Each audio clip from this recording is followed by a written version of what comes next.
I am back from my German trip. What a blast. I have 2 more videos I want to show you. And it is going to be of the enormous trade show. It happens every 4 years in Schwarzenborn, Germany. It's called the KWF. I cannot describe how big this was. You have to see it. I'm serious. It's 20 times bigger than the Paul Bunyan show that we hear about here in the States. Holy cow, is it big? And I was there. This trip was largely in part because of TP Silva. It's the parent company of the 3 Finnish processor companies, Japa, Häkkipilkki, and Packfix. Yes, they had a lot of cool machines there, and I want you guys to see them. I haven't seen a lot of these before, but there's also, guys, there's thousands of other machines there, different companies I've never heard of. I wanted to show you everything, and while I was doing the video editing, it's just too long. I like to keep my videos around like under 20 minutes, just too long. So here's what I'm doing. This video is going to be of all of the machines that I saw that don't include Japa, Häkkipilkki, and Packfix. These are just machines that we're not used to seeing here in the States. I found them very interesting. It would have been a disservice for me to go there and not show you the things that I saw. But I want to make something clear, guys. It poured rain the whole time I was there, and I lost some of the footage because I would have a water droplet on the microphone and you couldn't hear me, or it was just too muddy, or the rain was coming down too hard and it just messed up all the videos. I just couldn't get a lot of shots. So there might be some continuity things going on. Just bear with me. But check out this video and look at all the cool machines that I saw while I was in Germany. And in our next video, I will show you all of the cool stuff I saw with Japa, Häkki, and Packfix. All right, guys, here we go. I was wanting to show you guys a lot, but it has been pouring rain here this whole time in Germany at the KWF big show. I'm traveling with the team from TP Silva. That is the owner, the company that owns Japa, Packfix, and Häkkipilkki. So I've been wanting to film while I was here today and just showing you all the everything here. There's things that I see here that don't exist in the States, or either they don't exist or they're totally look different. You know, like the trucks, the semis, they look different here in Europe, like this one. They said that they're all cab overs like that because of they're shorter on the ferries that go between like Finland, Sweden, Norway, you know, and then into Germany and Estonia, I guess, you know, to get into this part of Europe. Yeah, but they are the usual fare here. The deal with this show and what I'd also experienced in Finland is these shows are massive. And I mean 10 times the size of what we're used to in the States. Like the Paul Bunyan show is what a lot of people are aware of. But this place is massive. And I heard like the main loop is like, I don't know, 6 kilometers, I don't know, 6 metric miles. I'm gonna turn the camera around here. But it's something to see, it really is. It's kind of like on a national level, I guess, here. And like a regional thing that we have in the States.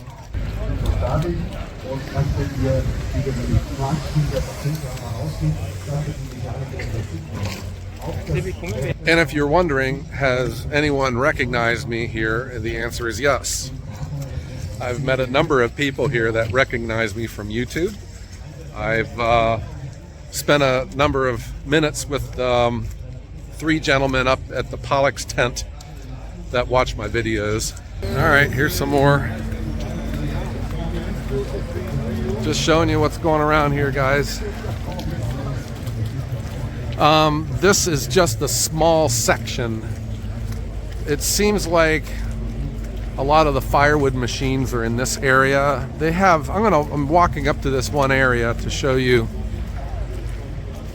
There is like this style of firewood they make here, and I don't know what it's just tradition, but they make them like longer, like 4 feet long, and they have these mills that they're made to process that kind of firewood. I was watching them work over here, and I just found them real interesting to see, so I'm going to try and get that on video for you too. Man, this is a heck of a truck. But just like in the States, long lines at the food. Okay, so I had gone for a walk, and and we're in the woods and steep, and it's muddy and all, and my legs are starting to feel it right now too. And this is day 6 of my European vacation, so I am, you know how it is when you're away from home for a long time, you kind of get worn down. So that's where I'm at right now too. I don't know if things get lost in translation, but I do see like a lot of funny names here, you know, like H. Jaeger. If you were like the one in charge of that, would you be the Jägermeister? I don't know. Here's another one over here. It's kind of a funny company name. I would think if I was going to start a company, I would come up with a better word than P-Wag. It's probably not how you pronounce it. Here is a section I'm on, and they've laid down this platform stuff to keep you out of the mud. I think they should do more of this, because you know, in the timber industry, I'm sure they have a lot of these laying around, and you can put them to work in certain places, and certainly here. Holy cow, look at this grapple. My heavens, that's the biggest one I've ever seen. Here's some processors. I've never seen anything like these before. This is new. Binder burger. Okay. Looks to be made out of some kind of a galvanized steel. Doesn't take the biggest log in the world. Ooh, it's got a neat one of those 12-way knives. That looks kind of cool. Huh. Different. Interesting. This one, oh, this is one of those X knives kind of a thing. So the knife comes pushing out of that, and it splits the logs, and depending on the size of your splits will advance the rounds that far, and then they come out in uniform size, like over there. Okay.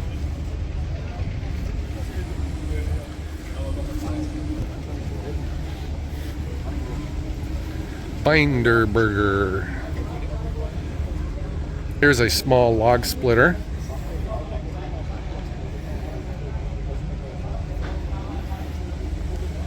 The European machines are they seem to be much more safety conscious than the ones from North America. I think in North America we want to retain the right to cut body parts off if that is our choice, but here, okay, these are different. Another log splitter, small one. Huh?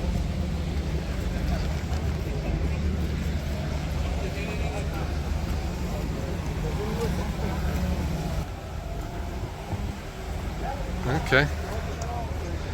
Here's some vertical splitters in Europe.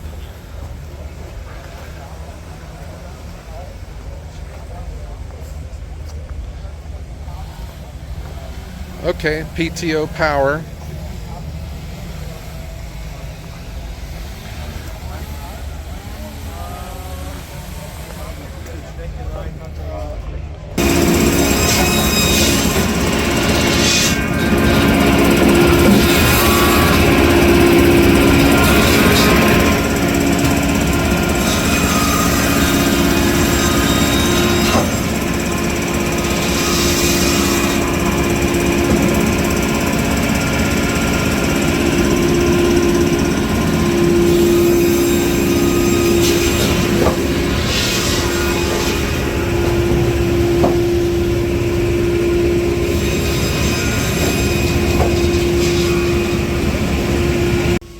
Yeah, but here we are. Oh, look, we got, for you steelheads, they have a very big display. Oh, and what I see, guys, is the Posh stuff down here. Let's go look at the Posh. I've been wanting to check out that Packfix for a long time, and I've never seen it in person, so maybe this is our chance. But here we are at the Posh booth. I've been wanting to see this for a long time. Well, looky here.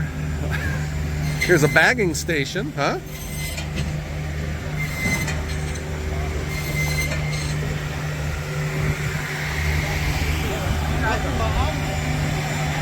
Oh, so here's a Packfix. Well, this is the barrel.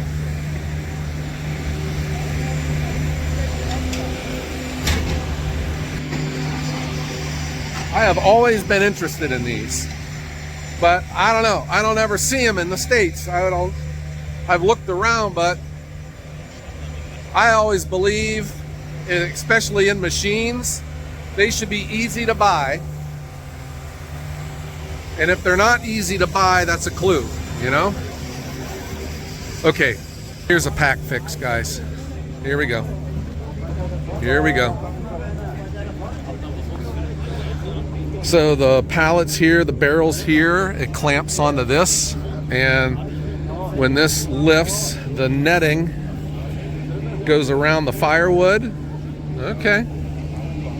It just seems to me the firewood companies out there spend a lot of time making new and exciting and more productive processors and splitters.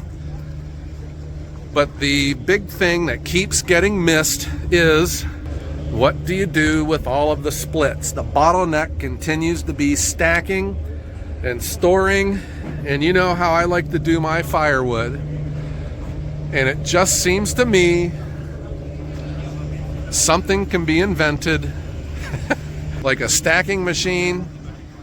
The Packfix, I think, looks super cool, but then there's consumables though, because you got that netting. I don't know the economics of that, how much netting goes into each pallet of firewood, and I wouldn't be able to put a lot on one pallet anyways, because my tractor doesn't lift that much weight, because it would have to then be forked and moved. But even if it is just a small quantity, I see that as a time savings. So how much is that worth to me? Is that worth having the consumable of the netting and then your capital expense of purchasing the machine? But at least the way I see it, guys, is if you ever retire, you still have a machine that has value that you could sell and get some of your money back after you've used it for as long as you have. This is an interesting looking machine here. This is a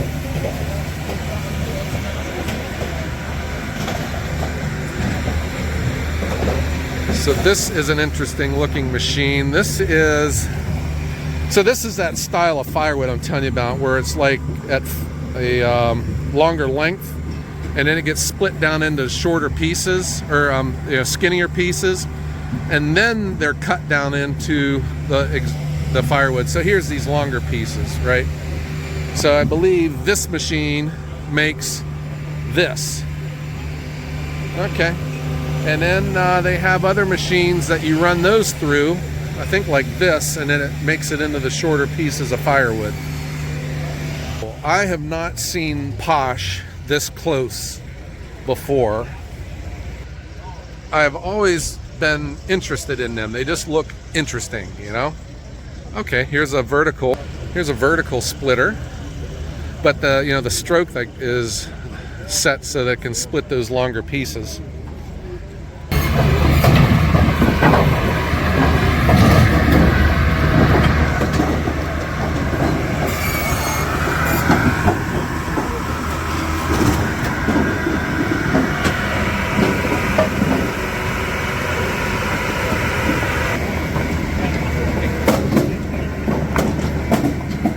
Better watch out.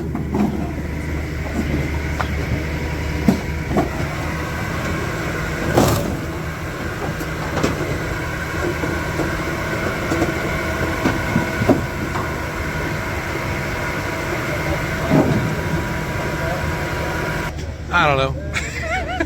Every time I put a camera on a machine, they quit running. They start talking about it, you know. So here I am back at the Packfix. I just think this would look cool. So it would work in my property because I got that hard ground. You know, I don't think you can use this in you know, soft ground because this area would get tore up eventually. But they also make them that have they're two double barrels because I think having to lift the one to forklift it out of the way, you know, this has to get swung out of the way, or this has to get lifted up high enough so that it will clear the wrapped firewood below. Maybe one day, but you know, I got a whole list of things that I'm looking at doing. Okay, this is that Posh processor. Man, that thing's big.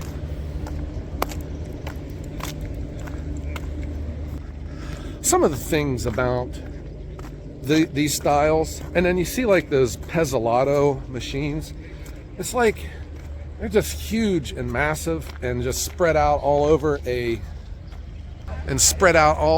factory. And it just seems like, you know, you can get like a simple Japa that does the exact same thing. I don't know, it's hard for me to understand these, but I will tell you this, they look cool. They definitely look cool.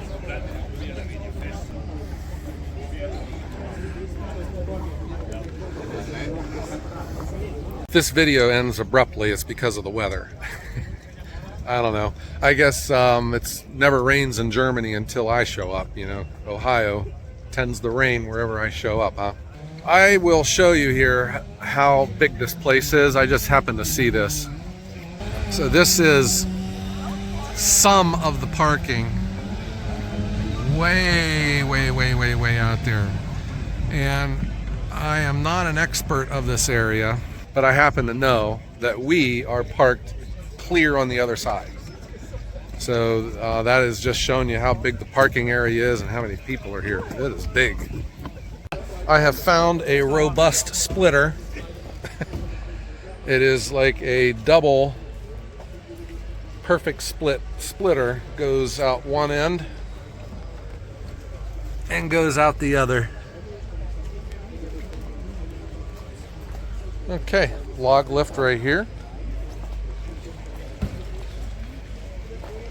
Okay, I've always liked the Typhoon guys. I just think they look cool.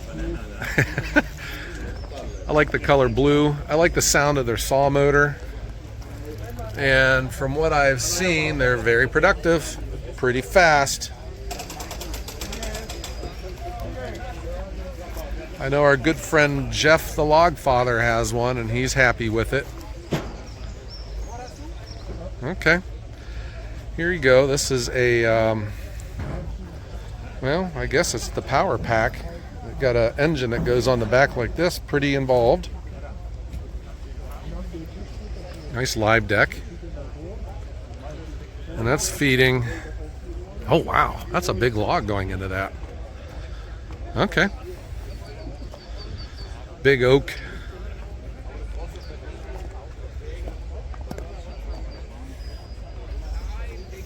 Yeah, big log, man.